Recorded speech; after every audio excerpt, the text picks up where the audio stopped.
Hi everyone, my name is Haroop Bolduki and I'm a practicing bankruptcy attorney here in the state of California. And in this video, I want to talk to you about what you do if you get served with a lawsuit from one of your creditors.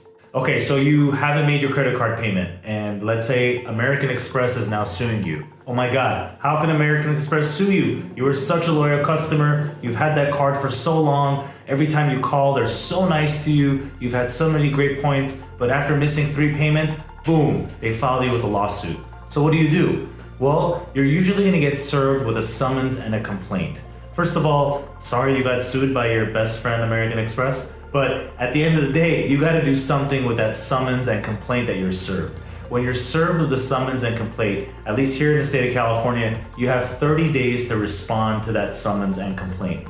Let's say the debt is about $25,000, American Express served you, they filed a proof of service that they served you, the service was proper, and you did not respond within that 30 days. Well, they're gonna obtain what's called a default judgment. The default judgment is entered by the clerk. It basically means American Express won, they got a judgment from the court, and they are able to collect on that judgment, and that judgment actually even can incur interest of 10% a year if they want to renew it at the end of the 10 years. So you definitely want to deal with it right away. But let's say they obtain that default judgment. What can they do with that default judgment? Well, there are a couple things that creditors normally do to enforce a judgment that they get against you.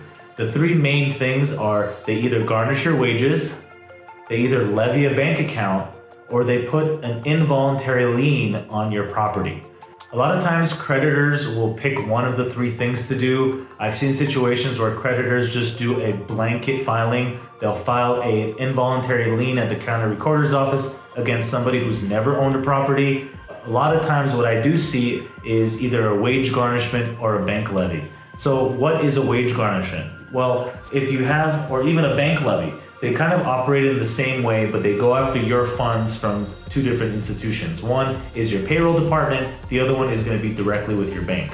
So American Express got that default judgment. What they're going to do now is they got to take that default judgment, they have to get a writ of execution, which is permission from the court to then go to the county enforcer, which is the sheriff's department. And at the sheriff's department, they're either going to fill out an earnings withholding order or a bank levy.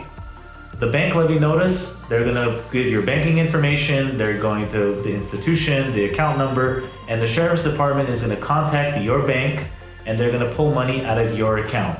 A lot of times, depending on the bank, you may get a heads up from the bank that they're gonna pull money out. Most of the times, at least from what I've seen for some of my clients, that money's just gone.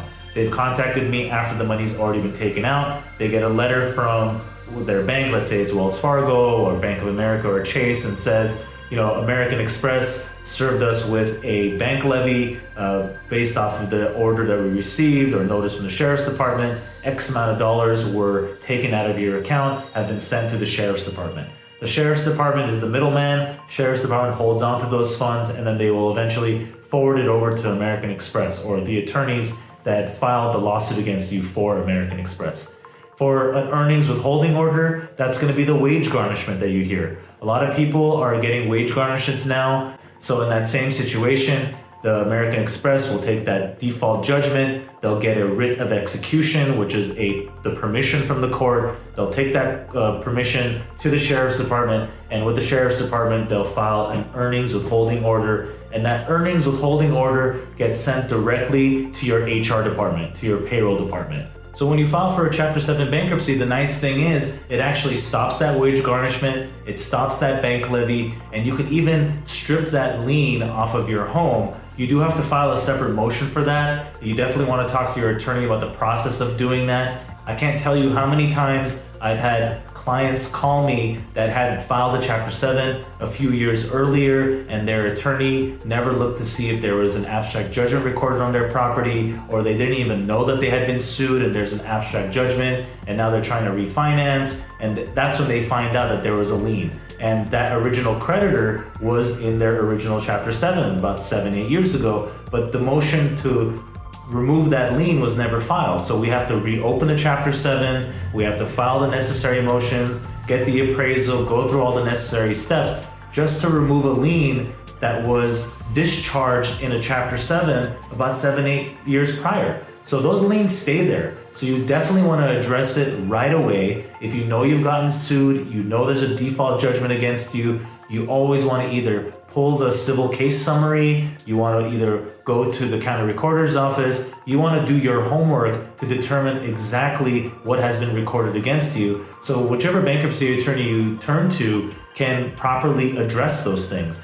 Not every attorney is going to go through the process of pulling a title report on your property to see if there's an abstract judgment recorded. Most of the times, a lot of attorneys don't do that. It's really going to be on you to let them know, which is why you never want to dodge service. You always want to know you're the front lines to this stuff. So you always want to make sure that you know exactly what's coming up. You want to know exactly who's trying to come after you and for what. But again, the nice thing with the Chapter 7 bankruptcy is it gets rid of that underlying judgment. So just like in my example of having to reopen a case for somebody, the reason why we were able to do that was because that original client was able to get a discharge about 7-8 years ago with another attorney. That other attorney just didn't file a motion to strip that lien. So we needed to reopen the case to strip that lien. But if you're thinking of filing for a Chapter 7 bankruptcy and you know that there's a default judgment against you, you definitely want to be asking the questions to your attorney of, hey, what's going to happen to that judgment?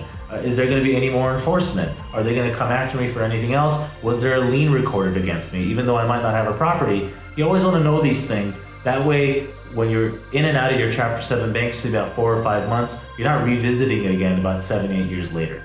The nice thing too is if you file your Chapter 7 soon enough, you can actually recover some of the funds that are taken either from that wage garnishment or from that bank levy. If funds were taken out about 60 to 90 days prior to you filing, there's a very good chance you can actually get those funds back. You want to talk to your attorney about that. There are a few steps about making that happen, but it definitely is a strategy that I use with a lot of my clients where they're either able to recover a couple $100s that were taken out of their checking account. Most recently, I was able to recover a few $1,000s for a client of mine where their bank was levied. They basically wiped out everything in the checking account, and those are the funds that they used to live off of. Took us a couple months, but the sheriff's department turned the funds back over to the bank. The bank was able to deposit back into my client's funds, and the client was very happy. The moral of the story is you want to stay on top of it. You are the front lines of what is being enforced, what creditors are coming after you, and what debt essentially you owe.